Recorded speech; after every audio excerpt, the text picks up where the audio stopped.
రాష్ట్ర క్షత్రియ కార్పొరేషన్ ఆధ్వర్యంలో నిర్వహిస్తున్న మన చేనేత మీ చేయూత కార్యక్రమం లయన్స్ క్లబ్ ఆఫ్ చేబ్రోల్ ఆడిటోరియంలో ఘనంగా ప్రారంభించారు. ఈ కార్యక్రమంలో ఉంగటూరు శాసనసభ్యులు ప్రచ్చమట్ల ధర్మారాజు, ఆప్కాప్ చైర్మన్ గన్ని వీరాంజనేయులు, జెడ్పీ చైర్మన్ గంటా పద్మావతి, క్షత్రియ కార్పొరేషన్ డైరెక్టర్ పొత్తూరి కృష్ణంరాజు, జనసేన జిల్లా అధ్యక్షులు కొటికెలపూడి గోవిందరావు తదితరులు పాల్గొన్నారు. అనంతరం నిర్వహించిన చేనేత ప్రోడక్ట్లను పరిశీలించారు.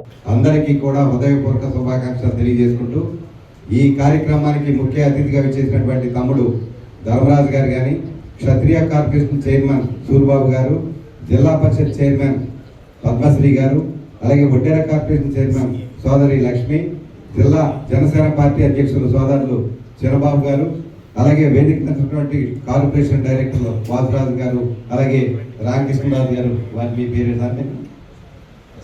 కృష్ణరాజు గారు, హాజరైన ప్రతి ఒక్కరికి కూడా ఈ కార్యక్రమం తరఫున స్వాగతం పలుకుతూ చాలా సంతోషం.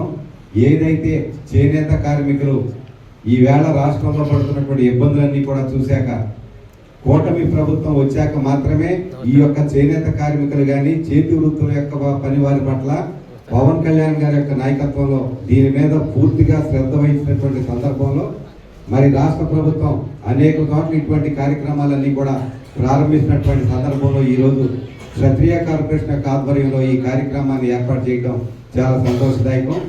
ఎందుకంటే ఇబ్బందులు ఉన్నటువంటి చేతి వృత్తుల వారికి పని కల్పించాలి అంటే మనం ఈవేళ నాదో రిక్వెస్ట్, అందరికి కూడా ఈవేళ మనం వచ్చే వెళ్ళిపోయేది కాకుండా ప్రతి ఒక్కరు కూడా 10,000 రూపాయలు తక్కువ షాపింగ్ చేయాలని నేను అందరినీ కూడా కోరుకుంటా ఉన్నాను. ఎందుకంటే ఆడ బాగుండాలనుకుని మనం మాట్లాడి వెళ్ళిపోతే ఆడ బాగుండరు, ఎంతో కొంత ఆడపట్టు మనకి హెల్ప్ చేయాలి. దయచేసి అందరూ కూడా షాపింగ్ చేయాలని చెప్పి మనస్ఫూర్తిగా కోరుకుంటూ, అలాగే ఈ యొక్క క్షత్రియ కార్పొరేషన్ ఇందాక మరి సూర్య గారు చాలా ఉన్న వాస్తవాలే చెప్పారు. ఎందుకంటే నిజంగా కూడా ఈవేళ రాష్ట్ర ప్రభుత్వం దగ్గర అన్నీ కూడా ఎక్కడా కూడా ఇబ్బంది కూడా ఎవరికి కూడా తెలియని విషయాలు కాదు. ఈవేళ కూటమి ప్రభుత్వం అధికారంలో రావడానికి ప్రధాన కారణం ఏంటి? గత ప్రభుత్వం ఈ యొక్క రాష్ట్రాన్ని 10 లక్షల కోట్ల అప్పులు ముంచేసిందని చెప్పి ఒక పరిపాలన చేతకాని వ్యక్తి చేతిలో రాష్ట్రం ఉండటం కరెక్ట్ కాదని ఈవేళ ఇద్దరు కాంబినేషన్ చంద్రబాబు నాయుడు గారు, పవన్ కళ్యాణ్ గారి యొక్క కాంబినేషన్కి ఈవేళ అధికారం ఇచ్చారు. ఒక్కొక్క మెట్టు ఎక్కుతా ఉన్నాం. తప్పనిసరిగా రాబోయే రోజుల్లో సూర్య గారు కోరుకున్నట్టు ఆర్థికంగా రాష్ట్రం కూడా కోలుకుంటా ఉంది. ఖచ్చితంగా రాబోయే రోజుల్లో వారు చెప్పినటువంటి కార్యక్రమాలు ఏవైతే ఉన్నాయో, చేతి వృత్తులు కానీ చేనేత వృత్తులు కానీ వీళ్ళందరికీ మన కార్పొరేషన్ క్షత్రియ కార్పొరేషన్ సూర్య గారు చెప్పారో దానికి అనుగుణంగా మన ఆప్కాప్ చైర్మన్ గన్ని వీరాంజనేయులు గారు కూడా చెప్పారు.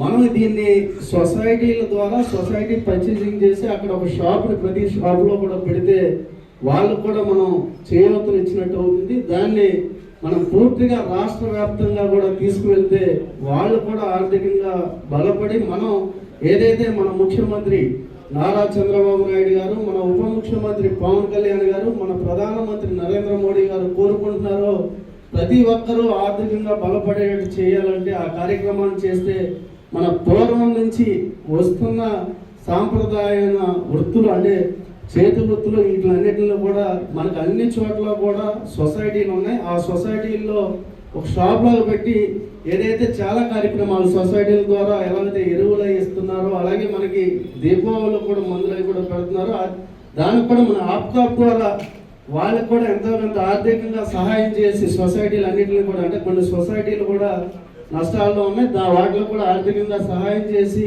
వీళ్ళు స్టాల్స్ అన్నిటిని కూడా అక్కడ ఏర్పాటు చేస్తే వీళ్ళందరికీ కూడా బాగుంటుంది. కూటమి ప్రభుత్వంలో ఎందుకంటే ఒక విధ్వంసం నుంచి వికాసం వైపు ఈరోజు ప్రయాణం చేస్తున్నాం.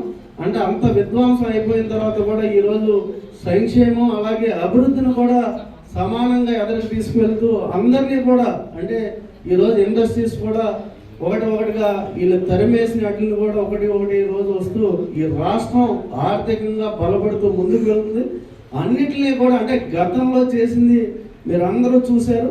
దాని నుంచి కోలుకుంటూ ప్రతి దాన్ని కూడా అంటే ఈరోజు పదవి కూడా ఒక బాధ్యతగా పదవి ఏదైతే చెప్పారో మనం స్వయంగా కూడా జనరేట్ చేసుకుంటా ప్రజాసేవకై మనం పదవిలోకి వచ్చాం. ఆ ప్రజాసేవ చేస్తూ ఎవరో ఏదో ఇస్తారని కాకుండా మన వంతుగా మనం ఎంతవరకు చేయాలని ఈరోజు